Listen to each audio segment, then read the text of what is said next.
नमस्कार, मी राहुल रणदिवे, दैनिक जनमत सोलापूरसाठी आपण घेत आहोत सोलापूरचा विकास हा कार्यक्रम आपण घेणार आहोत. साहेब, मला सांगा, गॅसचा तुटवडा आहे असं बातम्या प्रसारित व्हायला लागले, नेमकं काय आहे?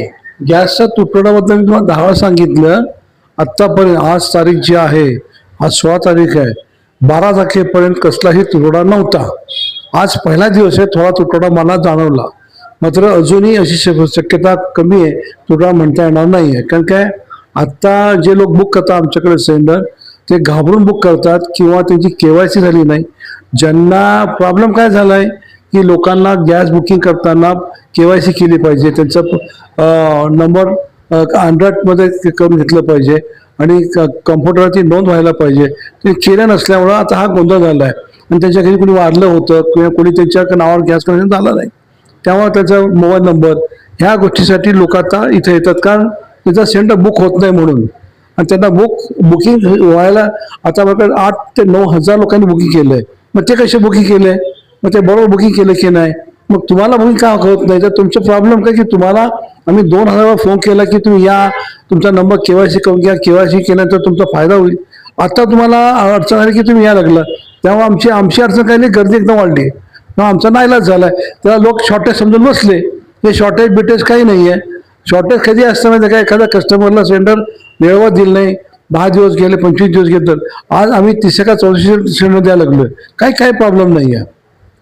मला सांगा साहेब, ज्यांचे 2 टाक्या आहेत, म्हणजे एकाच कनेक्शनवर 2 टाक्या मिळतात, त्यांना किती दिवसाचा अवधी असतो टाकी द्यायला? 21 दिवस होता, आता 25 दिवस कंपनीने केले परवा अर्जंटली.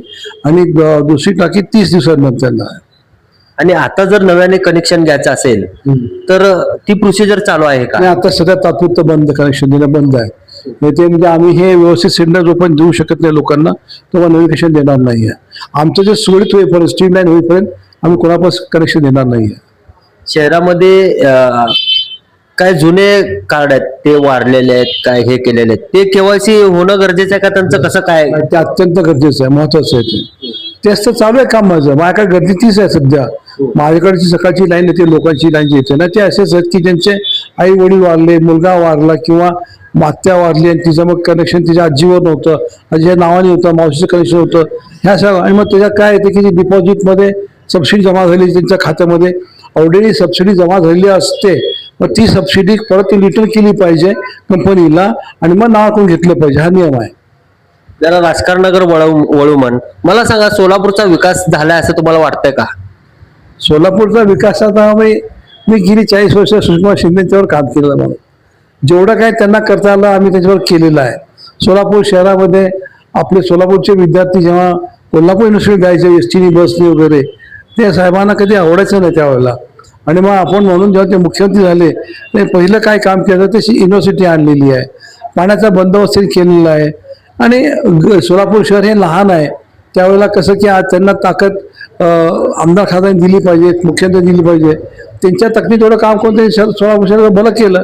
त्यावेळेला एक्सटेन्शन करू नका म्हणून सांगितलं, म्हणजे हद्द वाढवू नका. आपल्या विरोधात बरेचशी मंडळींनी विरोध केला होता. आता तीच म्हणजे आमच्या बरोबर आहे आणि ते लोक आता हद्दवाढीला चांगलं झालं असं म्हणतात. हे आनंदाची गोष्ट आहे. आणि आता आज वाढल्यामुळे काय झालं की शहरामध्ये IT पार्क येण्याची शक्यता दाट आहे. माझे मित्र कैलासवासी महेश कोटेंनी पहिला प्रयत्न केला शरद पवारांकडे की बाबा ते साहेब आमच्या सोलापूरला IT पार्क द्या. ती जागा पण द्यायला सुरू केली होती. आता लोक म्हणतात की आम्ही IT पार्कच्या बाबतीत विचार केला.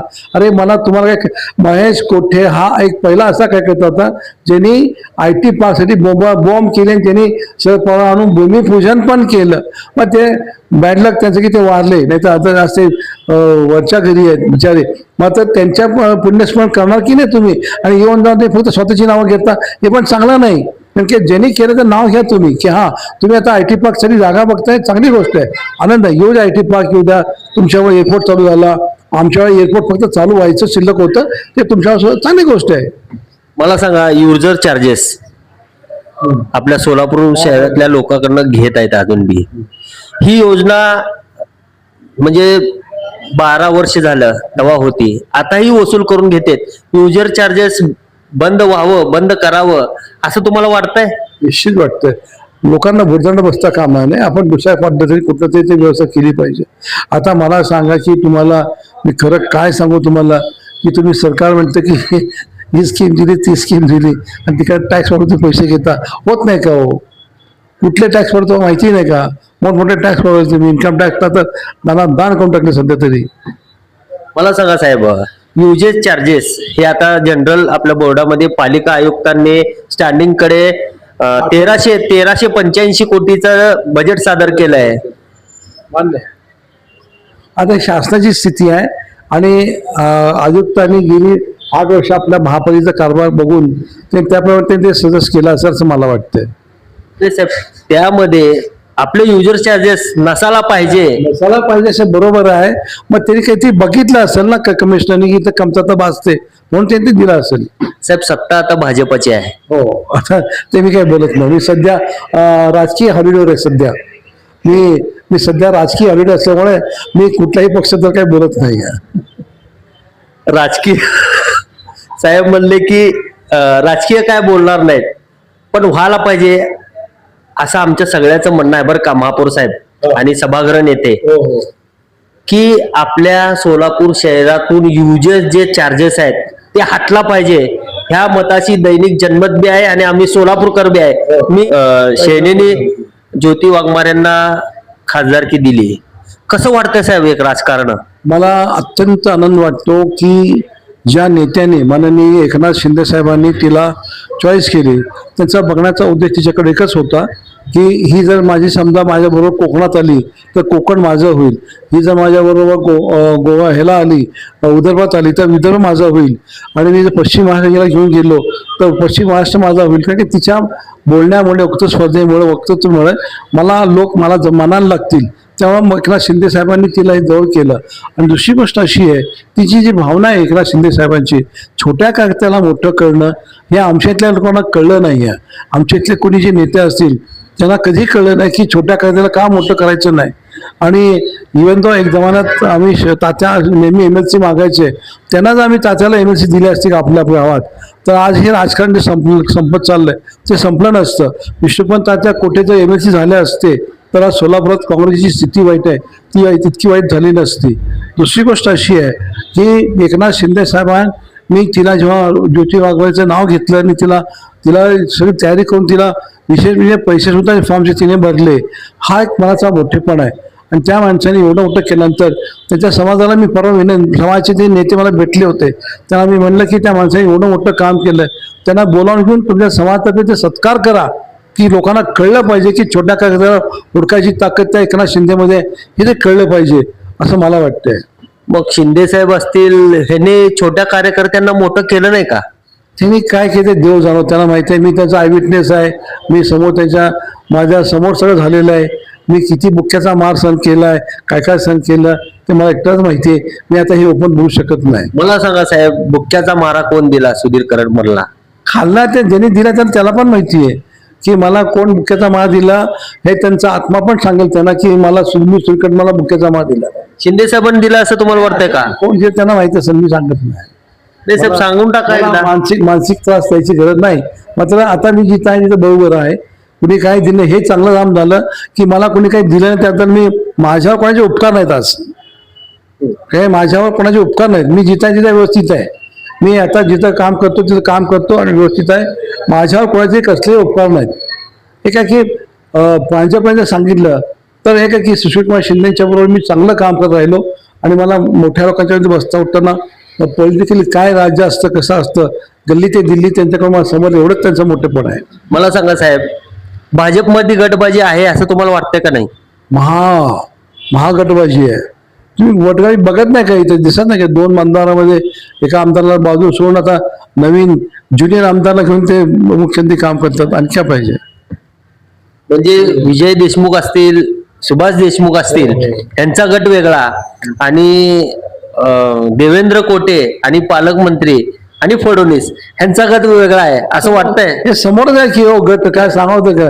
त्यांना कुठल्या मिटिंगला बोलतात काय नसतं. साहजिक आहे गटबाजी असणं, मग ती गटबाजी ठेवू नये असं माझं मत आहे. दोघांनी पण, गोरे असेल किंवा कुणी असेल, कुणी पण ठेवू नये. हे चांगलं नाही, पक्षासाठी घातक आहे. म्हणजे आमच्याकडे गटबाजी होती म्हणून आमचा पक्ष नुकसानीत गेलेला आहे असं आमचं मत आहे. मला सांगा साहेब, गटबाजी होत आहे पण विकास थांबलाय असं तुम्हाला वाटतंय? गटबाजीमुळेच विकास मार खातो ना. गटबाजी नसती तर एकमेकांना विसरून तुम्ही काम करून पूर्ण का झालं असतं. आता ठीक आहे, आता ज्या पद्धतीने काम चालू आहे, तो नवीन आमदार जो आहे कोठे करतोय काम थोडंसं, मुख्यमंत्री त्याला चांगला हातभार देतात. असंच जर आमचे मुख्यमंत्री हातभार दिले असते तर त्यावेळेला आणखीन आपलं शहराचं भवितव्य वाढलं असतं. त्यांना करता आलं नाही, त्या 18 महिन्याचा काळ मिळाला, कमी काळ मिळाला, एवढंच म्हणायचं आहे. मला सांगा, सुधीर करडमलची भूमिका काय असणार आहे यापुढं? मी अजून थोडा सध्या मी राजकीय हॉलिडेवर आहे काय, त्यामुळे मी निवांत आहे. बघू पुढे कसं जसं तसं. राजकीय हॉलिडे तुम्ही समजलं असेल की मी सांगितलं ते, आणि निवांत, मला काही वाईट बोलायचं नाही, आपलं काम करत राहायचं, कार्यकर्ते सांभाळायचं. मग मी काय सांभाळणार, कार्यकर्ता एवढंच आहे. मला सांगा, खूप दिवसापासून सुधीर करडमल भाजपामध्ये प्रवेश करणार ही चर्चा असते. नेमकं काय भानगड आहे? नाही, माझी कोणाशी कॉन्टॅक्ट नाही, संबंध नाही, काही नाही. भाजपच्या कुठल्याही नेत्याशी कार्यकर्ते कधी संबंध बसतो तो नेहमी, आपण चहा वगैरे पितो, मात्र कधी असं काही माझं बोलणं झालं नाही. सर, इलेक्शनमध्ये, महापालिकेच्या निवडणुकीमध्ये एवढे सगळे राष्ट्रवादीचे 50 तुम्ही मागून घेतले होते आणि एकच आले, कसं वाटतंय तुम्हाला? बघा, मी अजितदादाला चाहता. अजितदादांनी मला जी इज्जत केली तर कोणी एवढी इज्जत केली नाही. आणि अजितदादांनी मला सांगितलं की तुम्ही येणाऱ्या महापालिकेमध्ये हेडमास्टर म्हणून काम करा. हेडमास्टर इन द सेन्स की मी पूर्ण इन्चार्ज म्हणून काम करेल. मला ऐन वेळा धोका झाला आणि आपण ते बी फॉर्म बटाट्यासारखे वाढले रस्त्यावर, वडा कसा वाटतो तसं आपण रस्त्यावर बी फॉर्म वाटले, त्या बी फॉर्मची इज्जत घालवली आणि इतका बडा धोका दिला गेला. मी ज्या दिवशी मला असं वाटलं की हे धोका झाला, मी इमिडिएटली त्याच्यापासून दूर गेलो त्या गोष्टीपासून, आणि मग मी कुठेही त्यांना इंटरफेरन्स केला नाही. स्थिती मी इव्हन दो मी यांना सांगितलं होतं अजितदादांना की आपण फार काही ताकद लावणार नाही साहेब, म्हणलं 15 नकाशा आपण काढूया. ते म्हणले नाही, 15 नकाशा बोलता तुम्ही, मी असताना तुम्ही जास्त बोलले पाहिजेत. दादा म्हणलं ताकद आपली 15च्या वर जाऊ शकत नाही, माझं वैयक्तिक मत आहे असं म्हणलं. तर दादा काय म्हणले, मी एकदा दोनदा येऊन जातो स्वतः आणि माझी मिटिंग पण लावा तुम्ही, मी येतो आणि काही काळजी करायची नाही, मला 30 नकाशे पाहिजेत. मी म्हटलं दादा प्रयत्न आपण करूया आणि होईल मत. आणि तुम्ही पाहिला असेल त्यावेळेला फॉर्म भरायला आमच्याकडे गर्दी किती होती, सगळ्यापेक्षा पक्षापेक्षा आमच्या पक्षाकडे गर्दी जास्त होती. तिकीट मागायची गर्दी आमच्याकडे जास्त होती. मात्र इतकं निराश केला, निरुत्साही आम्हाला तुम्ही केलं की मला ऐन वेळा तुम्ही धोका दिला, ऐन वेळेला मला धोका दिला. आणि मी शेवटी कार्यकर्त्याला विनंती सांगितलं की कोणीही त्या भांगडीत पडू नका, धोका झाला, गप्प राहा. पण कार्यकर्ते गप्प राहिले. साहेब, राष्ट्रवादी आणि सेनेची युती झाली होती.